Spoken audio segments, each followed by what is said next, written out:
মোহন ভাগবত এখন বঙ্গ সফরে, কিন্তু আরএসএস প্রধানের এই মুহূর্তে বর্ধমানে যে সভা করার কথা সেই সভায় সমস্যা ছিল মাইক। এবার এই মাইক শব্দবিধি বেঁধে দিল হাইকোর্ট। সরাসরি চলে যাব প্রতিনিধি অর্ণবের কাছে। কি কি নির্দেশ এই মুহূর্তে বিচারপতি অমৃতা সিনহার?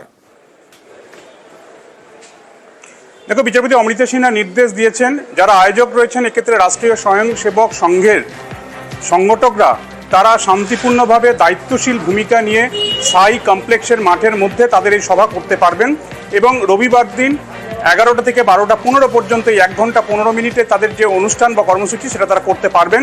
তবে একটা বিষয়, যে মাইক প্রায় 45টা মাইক লাগানো হয়েছে বলে রাজ্যের অ্যাডভোকেট জেনারেল আজ আদালতে অভিযোগ আনেন। মাধ্যমিক পরীক্ষা চলছে, রাজ্য শুধুমাত্র এই সাই কমপ্লেক্স আরএসএস এর সভা বলে নয়, এক্ষেত্রে আরএসএস ছাড়াও রাজ্যের কোথাও কোনো থানা এলাকাতেই কিন্তু এই মুহূর্তে কোনো সভা সমিতি বা কর্মসূচির অনুমতি দেওয়া হচ্ছে না বিকজ অফ মাধ্যমিক পরীক্ষা। কাজেই এক্ষেত্রে আরএসএস এর ক্ষেত্রেও অন্যথা পুলিশ করেনি, পুলিশ শুধুমাত্র নিয়মটাই ফলো করেছে।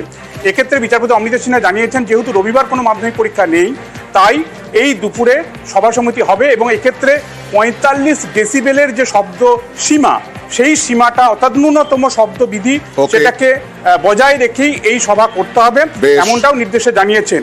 সব দিক থেকে আমাদের রাজ্যে সাম্প্রতিক সময়ে 2017 সালের একটা পুনরাবৃত্তি হলো আরএসএস এর সরসংঘ চালক মোহন ভাগবতের সভাকে ঘিরে। 2017 সালে কলকাতা হাইকোর্টে বিচারপতি জয়মাল্য বাগচির বেঞ্চ নির্দেশ দিয়েছিল তাদের সভা সমিতি করার, ব্রিগেড ময়দানে প্রথমবারের জন্য যেটা করেছিল।